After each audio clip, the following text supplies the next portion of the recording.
किशनगंज सांसद डॉक्टर जावेद आजाद ने मांगा गृह मंत्री अमित शाह का इस्तीफा। कहा इस्तीफा दें और देश में घूम घूम कर मांगे माफी। नीतीश कुमार से गठबंधन तोड़ने की अपील की। गृह मंत्री अमित शाह के द्वारा संसद में बाबा साहेब भीमराव अंबेडकर को लेकर दिए गए बयान के बाद देश की राजनीति गर्म है। कांग्रेस पार्टी के नेताओं द्वारा उनके बयान की तीखी आलोचना जारी है। उसी क्रम में किशनगंज से कांग्रेस सांसद डॉक्टर जावेद आजाद ने रविवार को अपने आवास पर पत्रकार वार्ता कर अमित शाह के ऊपर तीखा हमला किया है। डॉक्टर जावेद आजाद ने कहा कि गृह मंत्री अमित शाह को तुरंत अपने पद से इस्तीफा देना चाहिए और देश भर में घूम घूम कर उन्हें माफी मांगना चाहिए। डॉक्टर जावेद ने कहा कि उन्होंने हमारे लिए संविधान बनाया। उनके प्रति अमित शाह का जो रवैया था उससे पूरे देश में आक्रोश व्याप्त है। उन्होंने आगे कहा कि संविधान हमें बराबरी का अधिकार देता है, लेकिन संविधान निर्माता के प्रति ऐसा रवैया हो ये किसी को भी बर्दाश्त के काबिल नहीं है।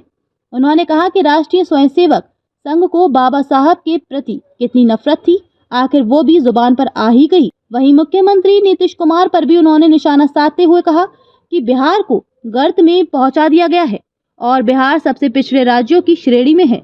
उन्होंने कहा कि मैं पूछना चाहता हूं कि ऐसे लोगों के साथ कब तक रहेंगे। उन्होंने कहा कि नीतीश कुमार विकास की बात करते हैं, लेकिन विकास है कहां? राज्य के 30% लोग बाहर रह रहे हैं। खास करके हमारे किशनगंज सीमांचल के लोगों को ये बताना चाहता हूं कि ये आरएसएस की जो विचारधारा है ये साफ हो गई। ये वही लोग हैं जिनके वजह से बाबा साहब अम्बेडकर ने इस्तीफा दिया था और आरएसएस के लोग, जैसा कि हमारे राष्ट्र के leader of the opposition Rahul Gandhi ji, हमारे नेता, ने कहा कि आरएसएस वाले मनुस्मृति लाना चाहते थे। इसमें कुछ चंद ही लोग जो है हिंदुस्तान के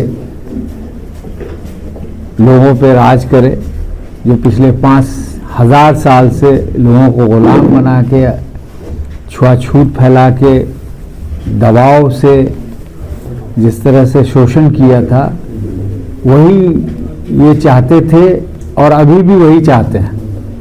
उनका मुखौटा सरेआम खुल गया है और बार बार हमने आपके सामने भी कहा, जिसकी निंदा हम करते हैं और जिसकी निंदा मेरे ख्याल से हिंदुस्तान के एक एक आदमी, चाहे वो किसी मज़हब को मानने वाला हो, चाहे किसी भी जाति या किसी भी रिलीजन को मानने वाला हो, या गरीब हो, अमीर हो, अफसर हो, बेरोज़गार हो, किसान हो, युवा हो, जो भी है, वो इस तरह के बयानात मेरे समझ से कतई बर्दाश्त नहीं करेगा।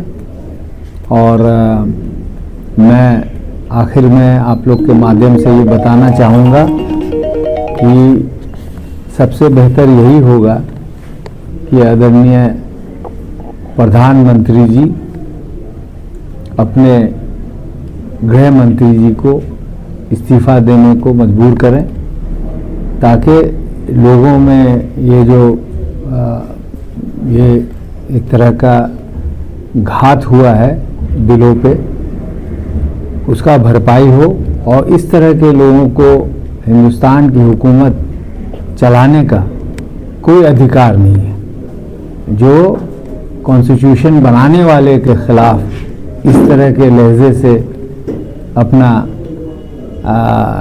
जो भाषण में जो उन्होंने तकरीर की, इससे क्लियर कट साफ हो गया कि आरएसएस की क्या मंशा रही है और आगे भी क्या मंशा है। Thank you sir. एक मिनट बैठे रहेंगे।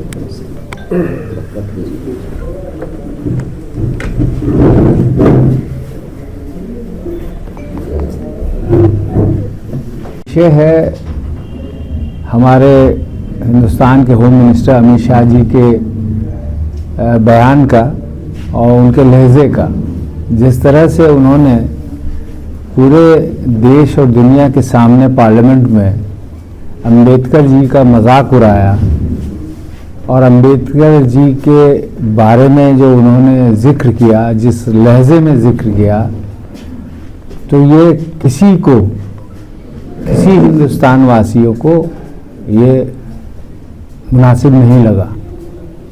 सबको रोष है, सबको गुस्सा है कि उस अंबेडकर जी के खिलाफ जो उनका रवैया था, जिन्होंने हमारे लिए कॉन्स्टिट्यूशन बनाया, लगभग 3 साल के मुशक्क़त के बाद पूरे पार्लियामेंट के लोगों ने उस पर चर्चा करने के बाद